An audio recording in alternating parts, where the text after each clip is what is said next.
Like చేసి subscribe చేయండి, bell కొట్టి ఆల్ ఆప్షన్ పైన క్లిక్ చేయండి. Hello, good morning. బాగున్నారా? మీరు అందరూ బాగుండాలి, అందులో నేను ఉండాలి. ఈరోజు నేను మీకు మన స్కిన్కి సంబంధించింది ఒక హోమ్ మేడ్ రెమెడీ చేసి చూపిస్తా.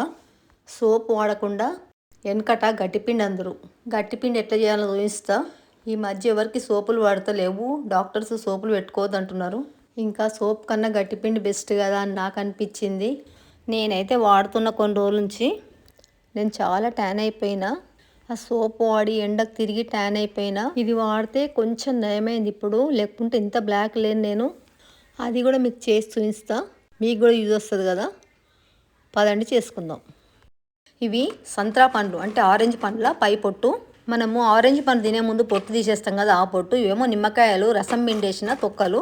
ఈ తొక్కలను ఒక 5-6 రోజులు ఇంట్లోనే అటు పక్కకు పెట్టేస్తే ఇట్లా ఎండిపోతాయి, అన్ని డ్రై అయినాయి. వీటిని ఒక మిక్సీ జార్లో వేసుకొని మెత్తగా మిక్సీ పట్టుకొచ్చుకోవాలి. చూడండి, పట్టుకొచ్చిన ఈ విధంగా పట్టుకోవాలి. ఇంతకన్నా మెత్తగా అయితే కాదు, ఇది పండ్ల మీద ఉన్న పొట్టు కదా, అందుకే ఇంతకన్నా మెత్తగా కాదు. నీట్గా తడి లేకుండా ఉన్న ఒక బేసన్ తీసుకొని ఏదైనా ఒక చిన్న బౌల్ లాంటిది తీసుకోవాలి కొలత కోసము. నేను ఒక చిన్న డబ్బా తీసుకున్నా. డబ్బాలో మనం పట్టుకున్న సంత్రా నిమ్మకాయ పొట్టులా పౌడర్ వేస్తున్నా. చూడండి, ఆ డబ్బా కూడా నిండలేదు, 3 వంతులు వచ్చింది. నా దగ్గర పొట్టు కొంచెమే ఉంది కాబట్టి కొంచెమే అయింది, ఎక్కువ ఉంటే ఎక్కువ పట్టుకోవచ్చు. ఈ పౌడర్ను బేసన్లో పోసుకొని అదే డబ్బాతో ఒక డబ్బా నిండుగా పెసరపిండి వేసుకోవాలి.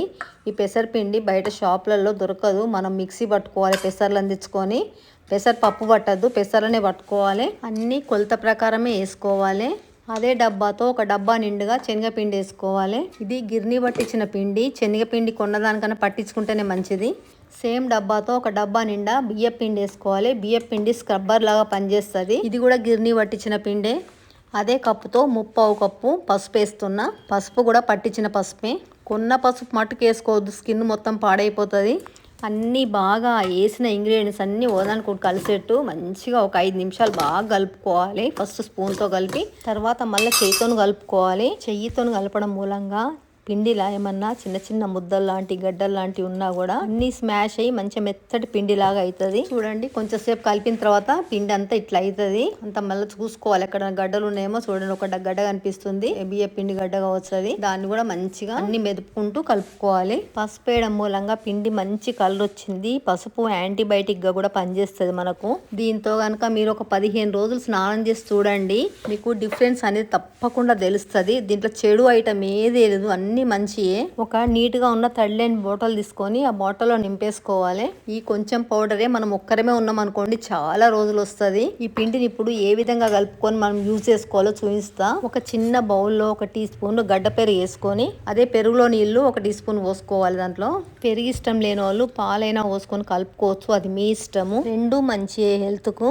1 టీ స్పూన్ మనం ఇప్పుడు పట్టుకున్న పిండి వేసుకొని పెరుగు నీళ్లు పిండి మంచిగా కలిసేట్టు బాగా కలుపుకోవాలి.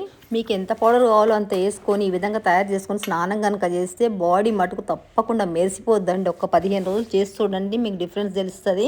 డ్రై స్కిన్ ఉన్న వాళ్ళు ఒక 2-3 చుక్కల ఆలివ్ ఆయిల్ ఈ పిండిలు వేసుకొని మనం బాడీకి రుద్దుకుంటే ఈ చలికాలంలో స్కిన్ అంతా పగలకుండా, డ్రై కాకుండా సాఫ్ట్గా ఉండి స్మూత్గా అవుతుంది. వీడియో నచ్చి మీకు యూస్ఫుల్ అనిపిస్తే లైక్ చేసి సబ్స్క్రైబ్ చేయండి, బెల్ కొట్టి ఆల్ ఆప్షన్ పైన క్లిక్ చేయండి. వీడియో మొత్తం చూసినందుకు థ్యాంక్ యూ వెరీ మచ్.